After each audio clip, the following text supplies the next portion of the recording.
You're listening to the Sex and Psychology Podcast, the sex ed you never got in school and won't get anywhere else. I am your host, Dr. Justin Lehmiller. I am a social psychologist and research fellow at the Kinsey Institute and author of the book, Tell Me What You Want, The Science of Sexual Desire and How It Can Help You Improve Your Sex Life. Prostitution is illegal throughout most of the United States.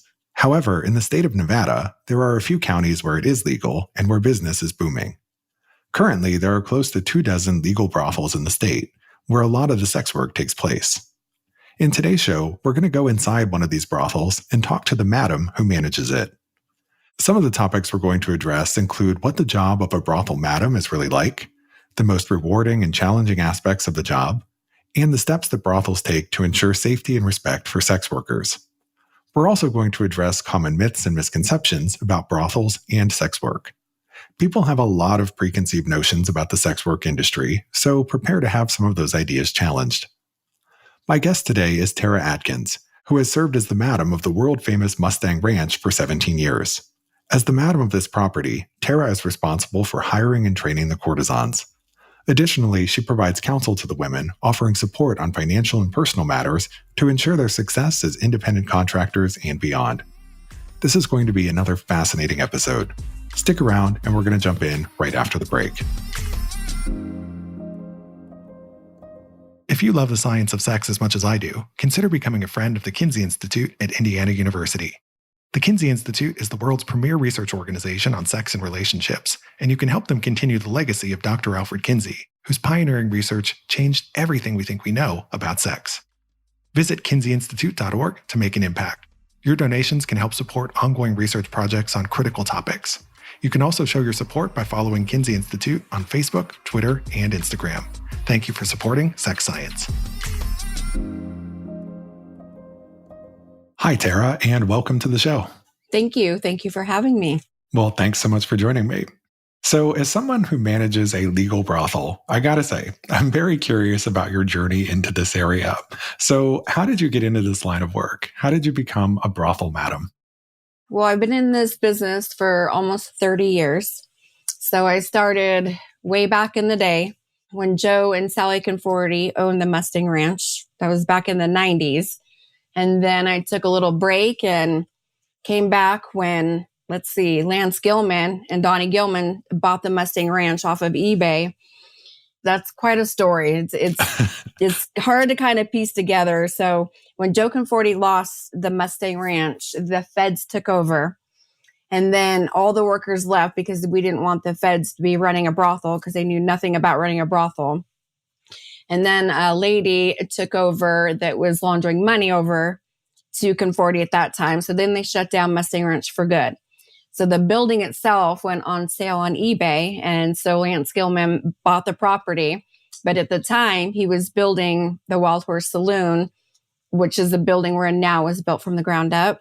And then when we got the Mustang Ranch, we had to get a Chinook helicopter and fly that over to this property. And then he put a bunch of money into it and rebuilt it from the ground up again. And so I've been a madam for close to 17 years now. Well, that is a fascinating story. Never heard of a brothel being sold on eBay before. Ever. Probably the one and only time. But what motivated you to take the job in the first place? So how did you get involved in working in a brothel? When I was 18, I was just really interested in it. And so it was a lot more crazier back then, of course, in my younger years. It was almost controlled chaos back then. Of course, that's the 90s and everybody was partying. And then I started going to school to be a firefighter and became one. And then the recession hit. God, when was that? 2007 or 8? Mm-hmm. I was hired on as a firefighter, but the first 8 of us that were hired on were the first 8 to be let go. And I wanted to come back to something that I loved. I loved the ladies here. I loved the environment here. I loved what they were doing at Mustang. So I called the madam at the time and asked to come back. She put me as a bartender for about 2 weeks. I had no bartending experience whatsoever. So I'm like Googling how to make drinks and asking the girls how to make drinks. And finally, the madam said, I kind of need you on my side. So I'm going to put you as a madam's assistant. And then she ended up retiring a short time later. And that's kind of where my journey took off from being a madam. So, from firefighter to bartender to brothel madam, it's a fascinating personal journey in terms of how you got to where you are. So, before we dive into what it's like to manage a brothel, let's talk a little bit about the legal landscape surrounding brothels. So, in the United States, my understanding is that prostitution is illegal throughout the country, except for the state of Nevada. But even within Nevada, it's only legal in certain counties. Yes. And contrary to popular belief, it's not legal in the county where Las Vegas sits. So, there's only a very small number of places in this country where you could open and operate a legal brothel. But even then, there are going to be a number of laws and requirements that a brothel has to comply with in order to survive. So, it sounds like in the past there was a little bit of trouble in terms of the storied history of the Mustang Ranch. But I was wondering if you could tell us about some of the requirements you have to meet in order to be a fully legal brothel. I don't know all the verbiage, but you can't be anywhere near any residential areas, of course. It has to be in a gated community or gated facility, which we are. In our facility, there's a guard shack out in the front. And so security sits there 24/7. So that way they can card everybody and make sure everybody's 18 and older to come out to the brothel. And so everybody gets checked. As far as requirements with the ladies, everybody has to get an STI check, some blood work. We also do anal exams too. The way the ordinance reads is one girl offers anal in a brothel, then all the girls have to test anally too. And so that doesn't mean all the girls will offer anally. We just have to be up to par with our brothel ordinance. And all the girls are seen every 7 days. And so our nurse, we're lucky. We're the only brothel where our nurse and our providers actually come onto property and see the ladies. And so we have a doctor's office on site. So, lots of requirements that you have to comply with in order to be a legal brothel. And it's interesting to note that in different countries, different cultures where sex work is legal, sometimes the requirements are very different. So, for example, in the Netherlands, where sex work is legal, there actually isn't an STI testing requirement for workers. Wow. It's just sort of interesting. And in the Netherlands, the way that that's viewed is not as like a bad thing. Rather, it's seen as this is ensuring the workers' autonomy, like to take care of their own sexual health instead of it being mandated by the government to say, like, you have to have STI tests at this particular frequency. So, yeah, it's just sort of an interesting sidebar about how the laws regarding sex work and prostitution can be drastically different depending on where you are in the world. Very much different.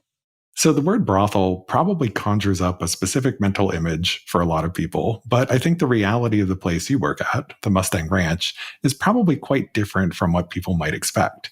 So paint a picture for us. What is the atmosphere and environment like at the ranch, and how is it maybe different from the stereotypes that people might have about a brothel? Well, I'm going to go back a little bit too with the requirements, because also everybody in the brothel, including the employees and the working ladies, actually have to get a work card through the sheriff's department. And we actually do our own background checks too. So whether you're a cook or a cashier or me, we all go down and do our own background checks. With the working ladies, we call them courtesans. And so after their medical clearance, then we take them down to the sheriff's department and they get a work permit to actually work here. The sheriff's department does their own background check. And so that's more requirements to run a brothel too. Mm-hmm. Our environment, this place, we have kind of two separate businesses, and I wish I could take you around and tour you.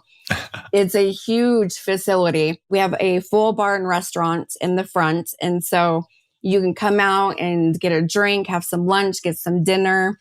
We have a lot of guests throughout our community because we have USA Parkway that has a lot of the gigafactories, and people just come out here and get some lunch because we have really good food here. We've got about 5 amazing chefs on property.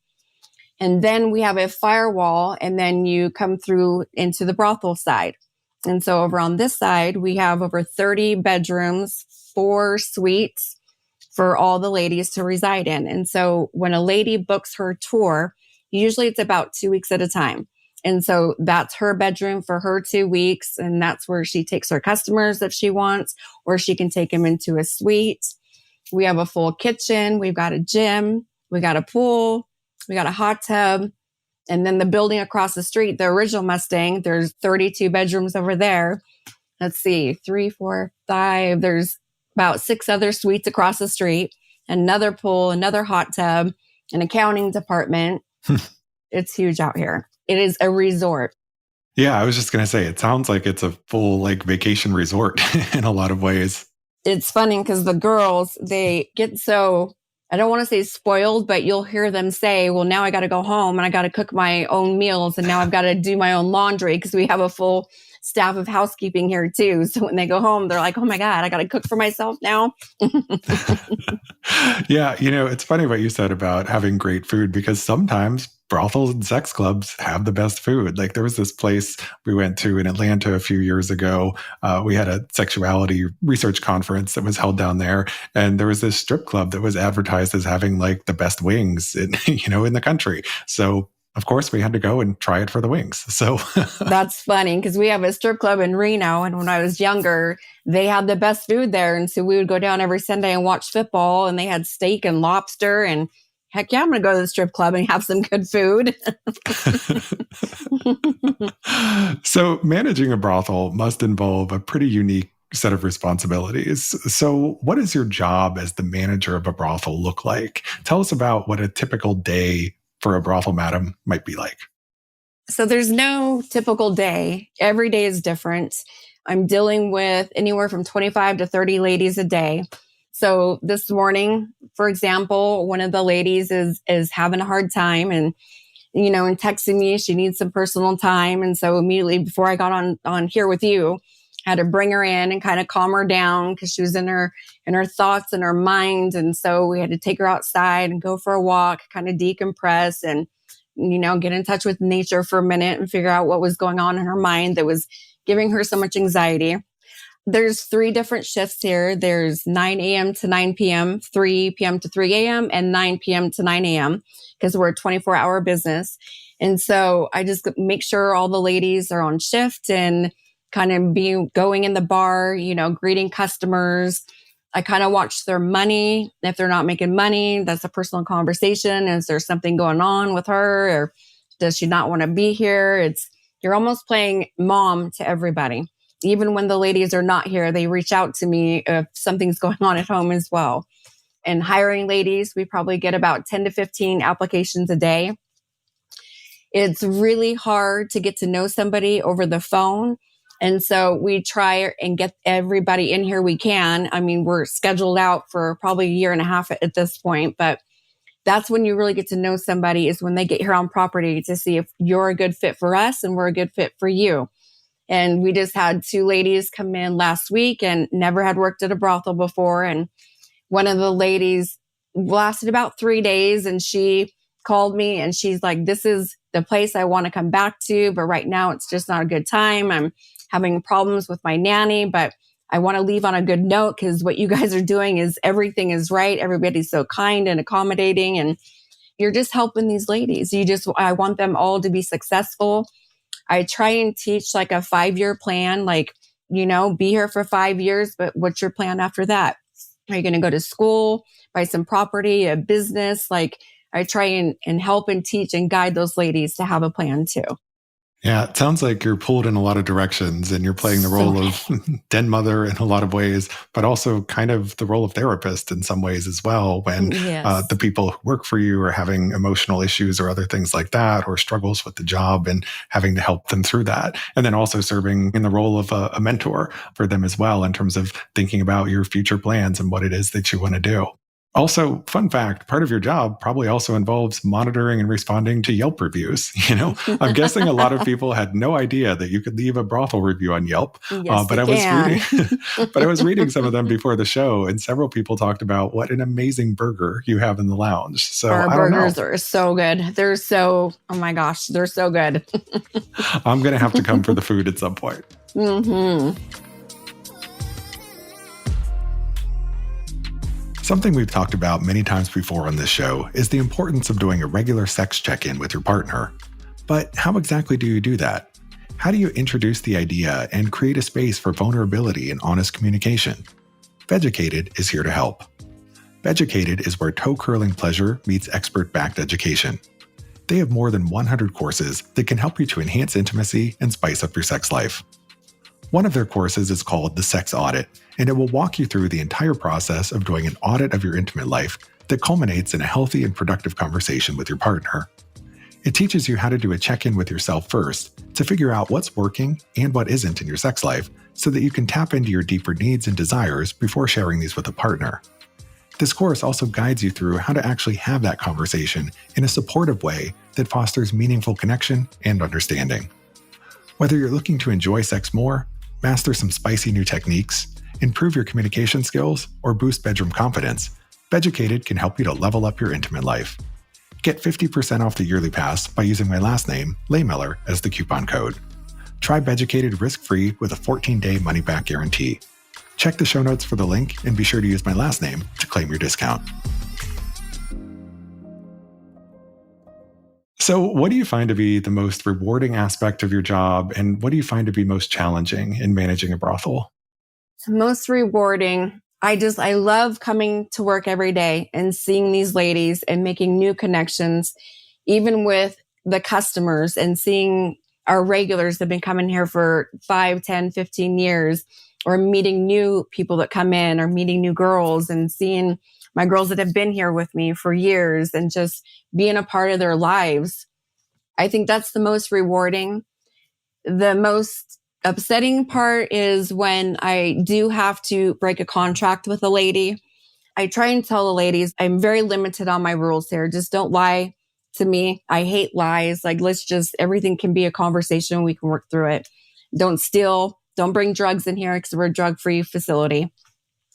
And some people try and test that. And so we have to break contract. And it breaks my heart because you get to know each and one of these ladies and who they are and about their lives. And, do they have addiction in the past and all of the things. And so when you come to that situation, you have to break a contract. It breaks my heart. It really does. Because now I have to be like, hey, I got to send you on your way. Go try another brothel. And 99% of the time, they always come back. They always call me. I have one young lady has been gone about 8 months, and she called me for 8 months, 10 times a day. And I finally answered my phone. I said, okay, we're going to give this another shot. I try and give everybody a second chance. Everybody. I think everybody deserves that, especially in this business, because I want them to learn this is a drug-free house. Don't steal clients or money, and we can get through everything. Like, we worked really hard to protect this business. Yeah, it sounds very much like it's a business of personal relationships, right? And relationships can be complicated and messy in a lot of ways. They could also be very rewarding in other ways when you have those solid connections with others. But yeah, I can definitely understand the ups and downs there. Now, I have to imagine that in managing a brothel, ensuring the safety of workers and clients alike is probably a paramount concern. So I'm curious about the steps that you take to ensure the safety and well-being of everyone involved and just make it a positive experience for everyone. So the safety for everybody, we have a full staff of security, 24-hour security. There's always somebody posted at the front gate, and there's always security in the bar. And then we have what we call a floater.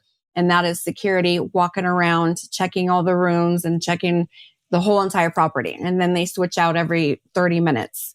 There's private alarms in all the ladies' rooms. And so if somebody's not respecting her boundaries, then she can trigger that alarm. And security is down there within seconds. And they're not going to knock and say, security. They're going to knock and they're barging in. And I've been in this building since 2003, and 99% of the time it's a foot, it's a pillow, it's an accident. But even then, I want security to barge in and give me a visual she's okay. And then, of course, reset that alarm. The other safety of that is our ladies stay here on property because they carry medical clearance. And so that way I can tell our customers she's still medically clear. We have a driver 5 days a week. So if the ladies want to go in and get their hair done, go shopping, get their nails done, then they sign up on a runner's log and the driver takes them to town. I know she's still medically clear because she's with that driver. If she wants to drive herself, now I don't know if she went to see a girlfriend or a boyfriend or a customer or something that might compromise that medical testing. So she can take herself. She'll just have to see the doctor and medically re-clear. Because if I let her go on her own and come back and work, and now she's booked a customer and pulled another girl in, and she might have an STI, she's going to give that girl that's been in-house an STI. And so that comes down to protecting the customers and our ladies as well. Yeah. So In my understanding, and also in speaking with sex workers from around the world, because I teach study abroad courses on sex and culture, brothels tend to have pretty tightly regulated security protocols, right? Because there's a lot that you need to account for in terms of protecting the health and the safety of the workers, and also, ensuring the well-being of the clients and customers. And so it is in everybody's best interest to have security protocols that you follow and to make sure that if there is an emergency or something that it is responded to very promptly. And so, yeah, it's also a very common practice, like you said, to have alarms or panic buttons or things like that that are in the private rooms so that there is a way for the worker to alert the staff that there is a problem and that they might need some help. But no matter how many safety precautions you take, you're always going to have some people who come in who are drunk, who are rude, or who aren't respectful of the workers. And hopefully it's rare. But how do you deal with problematic clients? And do you ever have to ban people from the brothel who don't follow the rules? Every now and then, it's not as popular as you think. Customers see the heavy amount of security that we have here.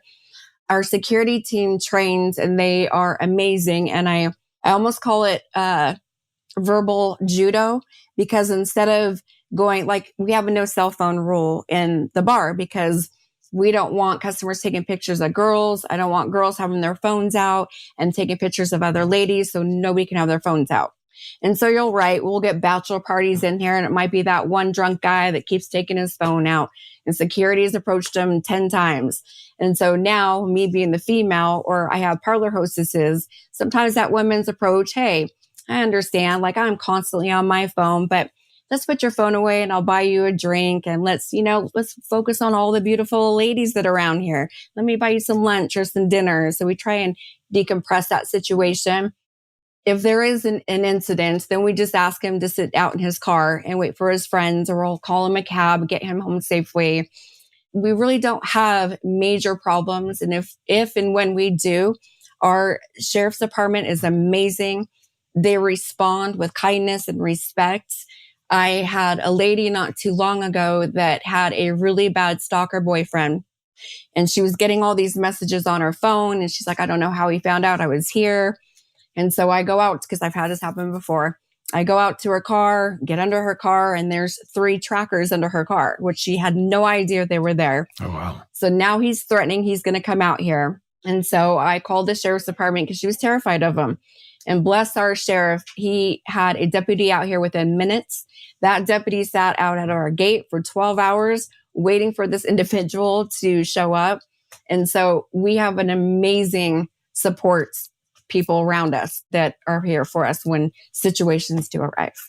Yeah, and it's great that you have a positive relationship with local law enforcement, right? Because that is really so important in terms of protecting the workers and also ensuring that things don't get out of hand with customers who might be drunk or unruly in other ways. So I'm curious, what do you think are some of the biggest misconceptions that people have about brothels and people who work in the sex industry? So, as somebody who has worked inside this industry for years, what do people get wrong about it? I think a lot of misconception is that these girls are on drugs and that they're just doing this for fast money. I think that's the biggest two that I hear, which, I understand that a lot of working girls are doing this for money. We all do this because we all need jobs, but the ladies here are very compassionate about what they do. They love making connections and getting to know their clientele and helping people. And again, we're a drug-free facility. Like, all the girls sign paperwork about confidentiality, and that if we think they're on something, we can drug test them at any time. And so I know marijuana is prevalent all over the world. I'm looking for the more harder drugs. Like, I don't want that in our brothel whatsoever. I come from back in the day when that was a big thing in the 90s. And so I'm like, I don't want that headache. But if you come in here, I will help fix you. Like, we've had girls come in here and I've searched their room and they've had stuff in their room. And then I'm like, oh my God, I'm going to fire her and send her out. And then I take a minute. I'm like, okay, if I do this, that's not who I am. I'm not helping her. I'm just going to send her right back out into the wolves. And I have a young lady here. It's been with me for 6 years because we helped her. We got her clean, took her to a facility, and she is thriving better than she ever has in her life. Yeah, very much playing that den mother role that we talked about. Yes. Yeah. Yep. So, how has working in the sex industry changed your views on human sexuality and relationships? I mean, I imagine working in this environment might have shaped your perspectives in various ways. Maybe, for example, you had different views or perspectives when you first came into it than you do now. So, how have things changed? How do you see things differently now with regard to sex and relationships? It's changed my mind immensely because back in the day, in the 90s, it was just about partying and making your money and who cares about connections. And when I came here, it was just a whole completely different vibe of helping people and be able to talk about sex, and it's not a taboo. And if somebody comes in here and wants a domination party, like we can make that work. Like, let's talk about it. Let's talk about the do's and the don'ts and the red light, the green light. And it's really made me in my own personal life take things more serious and have the conversation with these ladies about boundaries and teaching them like this is okay to talk about. Nothing is taboo. If somebody comes in here and wants a kink, that's okay. And if you're not comfortable doing it, then let's grab a girl who specializes in it. Nothing is taboo. They're coming in here to fulfill a fantasy. And so it really opens your mind and your heart about talking about these things. Yeah, I could definitely understand that. And I think that's true for people who work across the sex industry and also in the fields of sex research and education and therapy. It's sort of the more you learn about diversity in human sexuality, the more you come to understand and appreciate that diversity and that not everybody wants or enjoys the same things. And just because somebody likes something that's different from you, that doesn't mean it's a bad thing. That's okay. It's just different. Exactly. I also have to ask, I'm curious, as a brothel madam, how do other people react when they find out your line of work? When I first started, they were just like, "Oh, you're the madam of the Mustang." Like, "Oh my God." But now they're almost intrigued. Like they want more information. Like, how long have you been there? And kind of like this conversation now, give me all the information. Can I come out there and take a tour? 4th of July, I was wearing my sweatshirt down at the fireworks in Reno. And a lady approached me and she's like, "Well, that place has been shut down since the 90s. I'm like, "No, here's my card. I'm the madam there." And she's like, "There's no way." I'm like, "Well, you're 15 minutes away. Come on out, I'll bite." And she came out literally that next week and was shocked we were still open and how much we've grown. And we took her on a tour about our lunch. We do a huge lunch tours. We get groups of 100 people that come out here and do luncheons and tours to get educated on the place. And there's a mystery tour bus that comes out every summer and the people don't tell them where they're going. And then you're always like, "Oh my gosh, these people are going to be like, I'm staying on the bus. I'm staying on the bus." And at first you can see people are almost like, and they're quiet and they're walking in. But once the ladies start talking to them and giving them their tours, then they start opening up and start asking more questions like, "Okay, I need to learn about this before I judge this." And that's why I try and teach the public. Like, if you've never been out here, that's not fair that you're judging us. If you want to talk about us and think you know about us, then come out here and take a tour. Come educate yourself first before you judge anybody. Yeah, and it gets back to, I think, what we were saying earlier about how people have lots of stereotypes about brothels and sex work in general. And the reality of it can be very, very different from those stereotypes. Absolutely.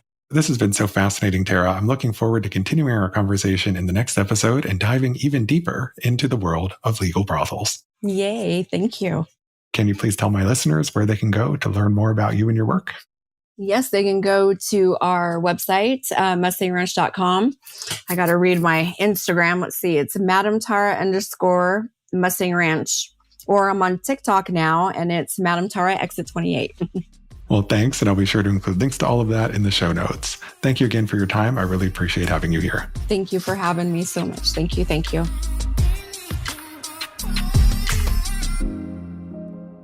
Thank you for listening. To keep up with new episodes of this podcast, visit my website, Sex and Psychology, at sexandpsychology.com, or subscribe on your favorite platform, where I hope you'll take a moment to rate and review the show. If you listen on Apple Podcasts, please consider becoming a Sex and Psychology premium subscriber to enjoy ad-free listening for just $3.99 a month. You can also follow me on social media for daily sex research updates. I'm on Blue Sky and X at Justin Lehmiller and Instagram at Justin J. Lehmiller. Also, be sure to check out my book, Tell Me What You Want. Thanks again for listening. Until next time.